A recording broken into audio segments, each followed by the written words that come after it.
It is the greatest feeling in the world when you get off the train and you walk into King's Cross Station, because it is nice and air conditioned in here, especially on a hot, humid day. It is glorious. Oh boy, definitely much more of a wait over here. I'm assuming the wait is like this because this park closes soon for Horror Nights, and everyone's trying to get themselves out and over into the other park, because the other park doesn't close until 8. But this park closes at 5. Woo, yeah, everyone's trying to get the hell out of here. Heck, I would be too. But got a Horror Nights ticket. I'm so excited. But again, it's the very last night for me for Horror Nights, and I'm very sad. Gotta wait until next year. But welcome to a park that you guys are a bit more familiar with. Gonna head on into Diagon Alley. We're probably gonna stay in there because that is a designated stay and scream location.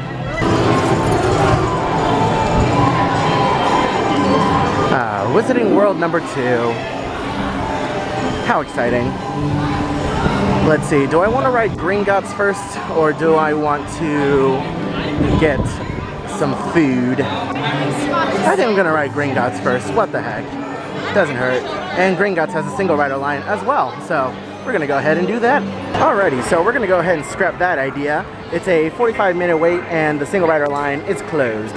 So we're gonna do a little bit of exploring here in Diagon Alley.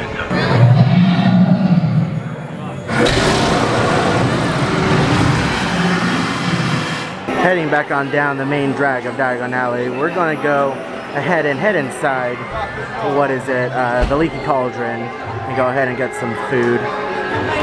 Traffic has stopped for some reason.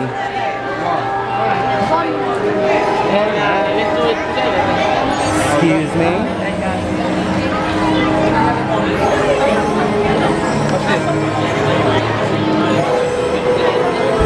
So right over here is the entrance to the Leaky Cauldron. We have a look at the menu. It doesn't include prices, and it also has a children's menu over here. And what I really like about the Leaky Cauldron is if you come inside, they have a screen over there with a menu on it as well. And I think that one includes the prices. But you come over here and they have a visual of what the plates look like. For those of you who are unsure as to what you're going to get, you can come over here and see what looks good. And it even comes with the name of it and everything, so you know exactly what you are going to get. There's even some up here. I'm short, I can't see those. But yeah, this is my go-to all the time. Special cheese chicken sandwich. Just sat down, got my 3 cups of courtesy water. I got my table number, and they will bring the food out to me. Like I said earlier, I ordered the chicken sandwich. It's very nice. When you order your food, you get that candlestick, and someone will take that candlestick and they will give you a table based on how many are in your party. For me, it's just a party of 1. Or me and my imaginary friend over there. I'm gonna call him Bob. Bob, the imaginary friend. And here it is, the signature chicken sandwich. Comes with bacon, some cooked tomatoes and cheese, and of course the chicken. Doesn't need any sauce in my opinion. No ketchup, no nothing. It is so good. Dinner at the Leaky Cauldron. Fantastic as always, really delicious, never disappoints me. I do have to point out, however, that I have never eaten anything else other than the chicken sandwich there. So the chicken sandwich is the only thing I've ever tried, but never disappoints. Anyways, we're walking through the Wizarding World now. This is my stay and scream location, so I'm going to be staying here for about an hour or so until the park opens up for Horror Nights, and then we'll be able to head on out and do some of the houses. So, interesting situation. I was riding Gringotts. They opened up the single rider. I went on it. We got about halfway through the ride, and then it stops. Which sometimes it does. You know, there's parts of the ride where the vehicle stops and you move some and you keep going. The vehicle didn't keep going. The screen was moving, like the vehicle was supposed to move and the screen moves with it, but the screen was moving, the vehicle wasn't. The lights came on, and we were stuck on Gringotts for about 20 minutes. Stuck there for about 20 minutes, and then we ended up getting evac, so yay! My first ever ride evac off of Escape from Gringotts, and that was really fun. It was an interesting experience, to say the least. Definitely wasn't expecting that to happen, but it can happen on any attraction that you go on. There is always the possibility that something can go wrong and you will get evac'd off the ride. So they gave me a fast pass to go to a different attraction later on today. It's going on 6 o'clock right now. I don't know what time Stay and Scream lets out for the houses, but I'm gonna head on out and we're gonna see exactly what we can get done. So this is definitely interesting. The park is empty. They cleared out the park for Horror Nights. It starts in about 30 minutes and there's no one here except the people who just got evac'd off of Gringotts. That is interesting. I've actually never seen the park this empty before. This is really cool. We're walking through the invasion scare zone right now.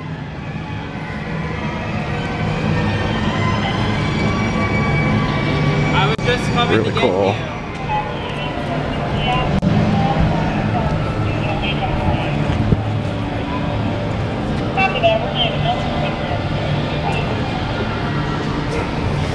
Out over here by Fast and Furious, things are coming along real nice. They painted in the Fast and Furious logo, and they've got new signage out here for it with the logo and some of the characters.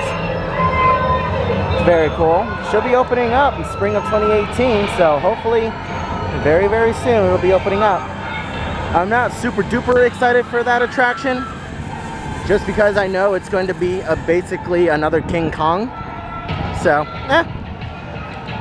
it'll be interesting, to say the least. I'm being sent a million different directions on where to go to check in for Horror Nights. All they have to do is scan my ticket, and people are sending me different directions. I don't know where the heck to go. It'll definitely be interesting. This was an interesting day, to say the least. I am very confused right now as to where I can go and where I can't go. Sheesh, this scare zone gets worse and worse every time I come through here. Look at that. There's no actors out here. Where am I gonna get scared from?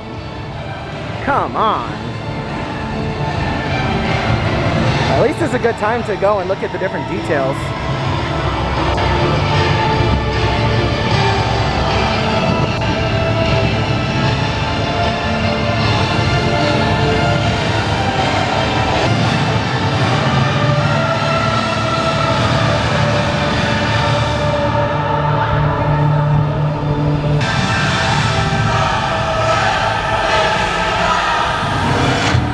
Finally made it to where I needed to be for Horror Nights. Had to check in through the Hello Kitty area.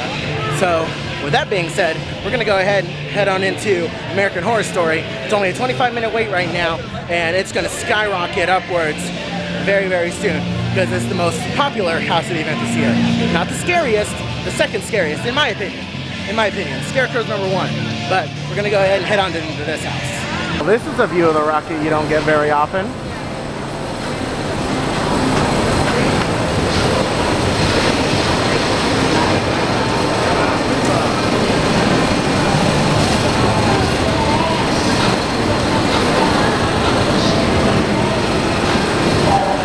Wait outside says 25 minutes, but the entrance is right there. Well, mentira, you still have to go through a couple of switchbacks once you get inside, but this doesn't look like a 25-minute wait. Interesting. Just got out of American Horror Story. Once again, really good house. They startled me a few times in there, which is always good. Really solid house. A very close second to Scarecrow. I'm gonna see if I can go into The Shining next and get these houses up front done and out of the way. These are all the switchbacks that they use for the Shining house. And believe me when I say, I've seen this area completely full of people before. So it is not entirely impossible for it to be that crazy. Oh, look at that. They're showing old video from the old Run house that they had a few years ago. Back in 2015, I believe. Excellent year. I really like that house. This house is similar to the Undead Arena Live house that we had at Hollow Scream this year.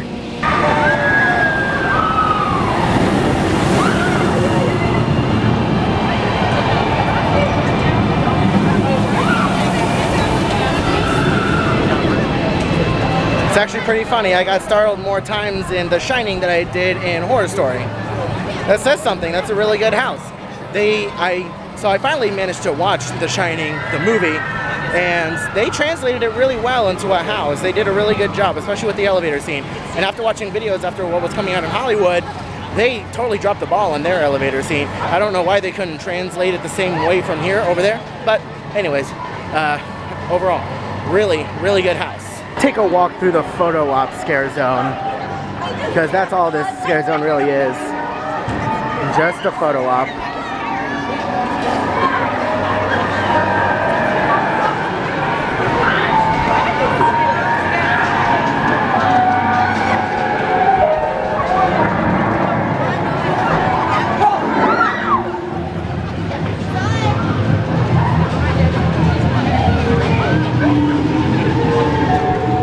I had no idea where this lady was from. She's from American Horror Story. You can actually see her inside the house.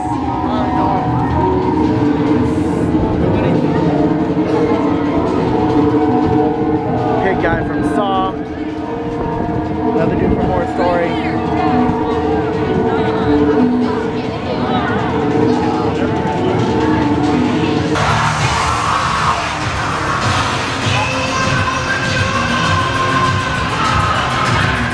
Scare zone got a lot darker.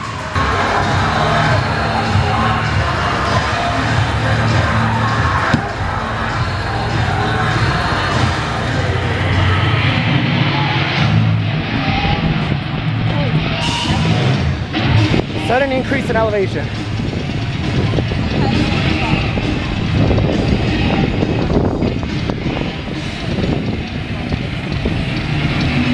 Literally, the best part about this scare zone is the ladies on the poles. Other than that, this scare zone is hot garbage.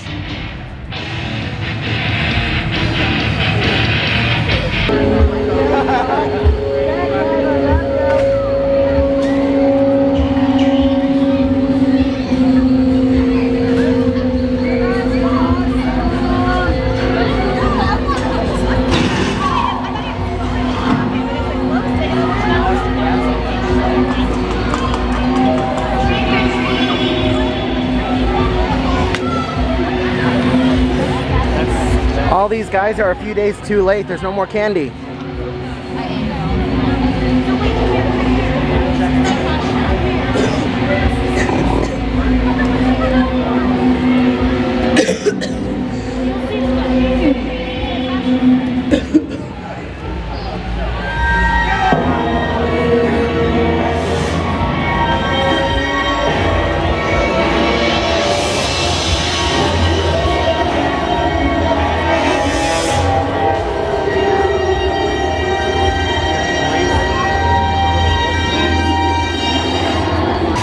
In the Blumhouse, and I don't know why they advertised The Purge on there when there's only one room in the house, one room in a hallway to be exact, that has Purge in it.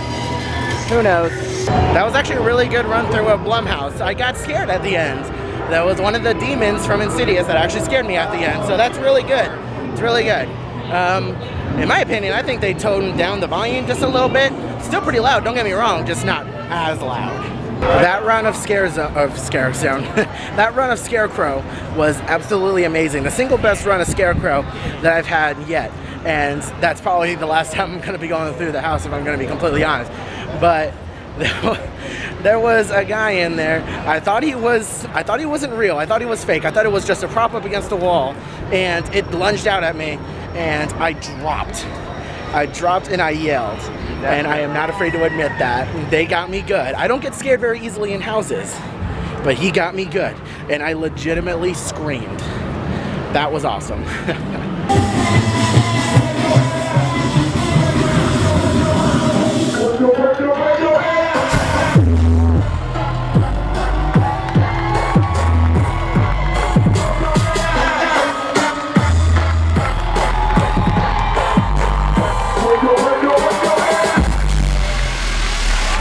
So we just got out of Saw. That was a really good run through. I feel like a lot of the houses tonight are really stepping up their game. I haven't had a bad run through of any of the houses so far. I found 3 of the guest activated scares inside the house.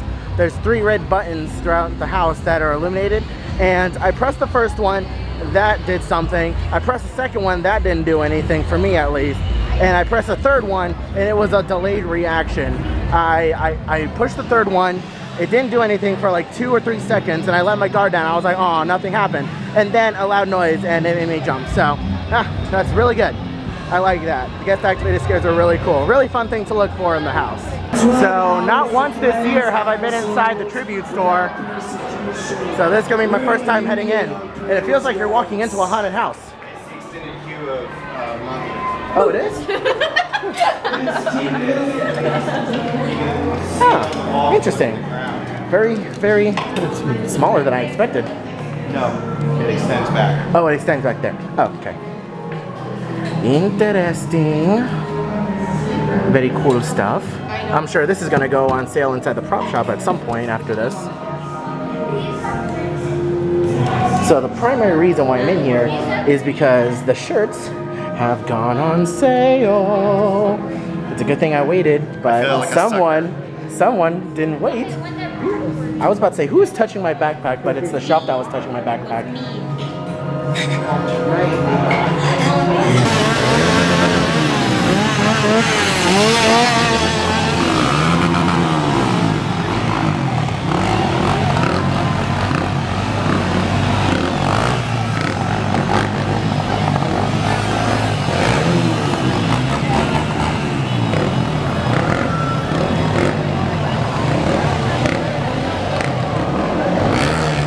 Looks like these guys are coming through again. Yeah.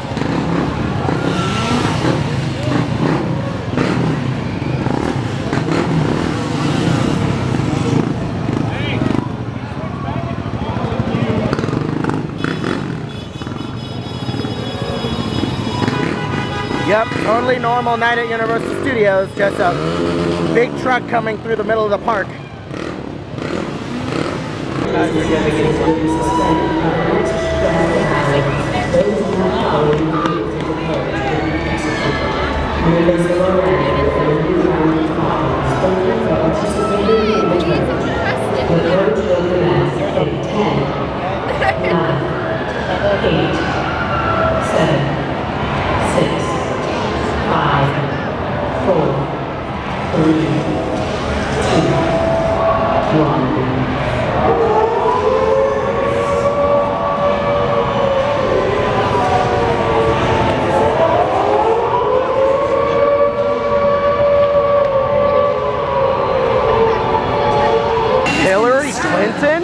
Well, everything is a super long wait except for transmorphers.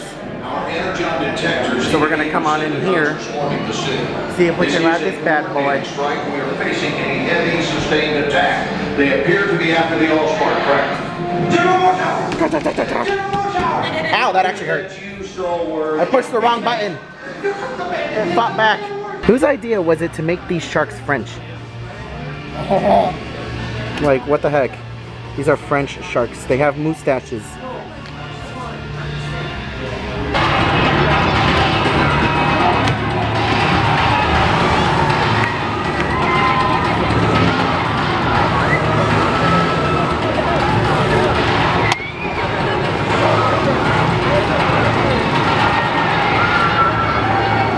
Getting ready to head on inside the Fallen. This will be my second time going into this house. The first time was on the first weekend, and the second time I tried to come through here, the house was delayed for some reason. I didn't feel like waiting it out.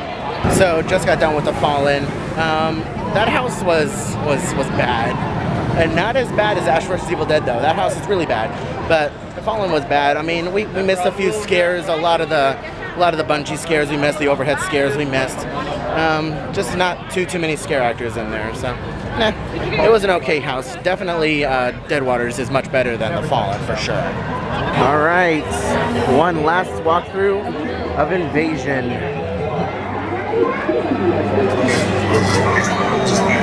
I don't see any aliens. Oh, there they are.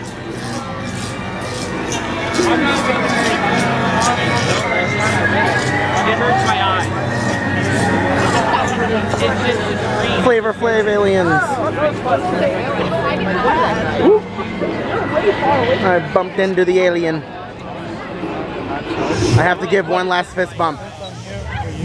One last fist bump. I have my portable charger on me, so we can. No, why are the aliens standing there?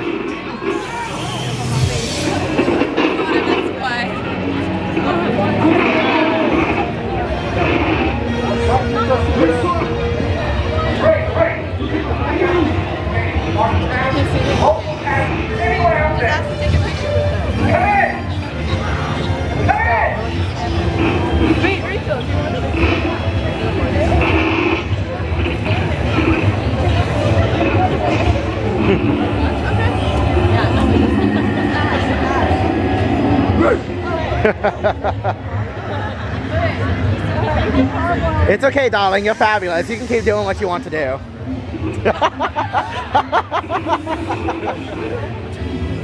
I just have to go in for a quick fist bump. Last one. Boop. Okay, there we go. We're good. So the primary reason why I'm here tonight is because my friend Jonathan invited me to a annual pass holder showing of Bill and Ted, and this is the line to check in right now. Huge line of people stretching all the way back to Diagon Alley just to check in. A lot of people anxiously waiting to check in, and this is the sign that we are looking for. See if I can zoom in on it, get it to focus. There you go, UOAP. That is what we're looking for. Here's a closer look at the AP sign that you clearly can't see because she's holding sideways. And now it's coming over here. Focus, focus. Ah! All right, so we waited in line. We got our annual pass holder wristbands, and they even gave us a free lanyard. You can kind of see it there. It's upside down, but that's fine. They gave us free lanyards. That's awesome. And now all these people over here are waiting to get into the show. So we're gonna wait in line. Day 275 in the mob. We've moved 5 feet on the other side of the fence. The end is not in sight. No idea when we're going inside the stadium. What would they want their set to look like in real One of life? the You know, they'd have to have wild stallions and it'd who be like wrote the show flames and hot is guitar talking about some of the girls with design guitars, process you know, behind and it. like it should look like a Rat album cover is what I was kind of thinking. And so we were kind of finding out, you know, I was thinking, who can we get to pose? This lady up here is my choreographer, Kelly Greenhouse. And she's destroyed it this year. Like, she did all of the dances. I had her husband, David Greenhouse, for 5 years. And then this year he got picked up another project and they go, do you want Kelly? And I was like, yes, I do. But I went to Kelly and I go, hey, do you think you can take these photos? And she sent me those. And I was like, yep, that's it. That's going on the set right there. So also you'll notice in the choreography, there's a moment in Jump by Van Halen. And Van Halen was important to me to use because in the first film, Bill and Ted always talk about Wild Stallions will never be the Wild Stallions unless they get Eddie Van Halen to be a guitarist. So just got done with Bill and Ted. We're heading out of the park now. The show started a little late. It started about 1:45, and it is 2:50 right now. They dragged the show out for an hour. That was, I can't even begin to describe how good of a send-off that was for Bill and Ted. It was all APs, nothing but APs inside the theater. So everyone knew every line to the show. Everyone had seen the show so many times over the course of this season. And it was just, it was incredible being in an audience full of people who knew the lines to the show. And they made so many great jokes about APs, and they even brought Matt Korn into the fray with making jokes about him, and it was awesome. There were standing ovations for the Moana character, for of course Bill and Ted, Dr. Evil. They all got standing ovations, and the Moana character, I guess she wasn't expecting the standing ovation that she got. Everyone went crazy when the Moana character came out. That was absolutely unreal. She looked like she was about to cry with how surprised she was that people actually love her. So that was one hell of a send-off for Bill and Ted. and I couldn't have asked for a better way to end it, you know? That's probably going to be my last time ever seeing Bill and Ted, because I'm not coming back tomorrow. This was my last Halloween Horror Nights for the season. So, yeah, we're with everyone else now. All the APs heading out of the park. Gonna go back to the parking garage. It is going on 3 o'clock now. It'll probably be after 3 by the time I get inside my car, and then I gotta drive home. So, I'm definitely gonna be sleeping in tomorrow. So, with that, I am off, and I will see you guys in the next video. Little bonus clip for you guys. We're walking through the park now. It is after hours. Like I said earlier, it's going on 3 o'clock. And they turn on all the lights over here like it's a normal day. And it's so weird because just a few hours ago, there was a whole bunch of props out here. It was all scary and it was fog. And now, it's just a normal night walking down Hollywood Boulevard. It's definitely interesting. Nothing but APs walking through the park. Wait a minute, hold the phone. Has this always been here? The ice cream place, yeah. And that's a place that you can actually walk into? Yes. Yeah. What? Why have I never noticed that before? Have you ever noticed the green G inside whatever that is? Yeah, I know that's an actual radio studio. Let's go back to Halloween. But I never knew that the ice cream place was there. My mind has just been blown. I guess because for like the past 2 months I've been here for only Horror Nights and it's been dark. Yeah. That's why. During night. Yeah. Wow, my mind just got blown. And of course, it's taken down. Rest in peace, Terminator.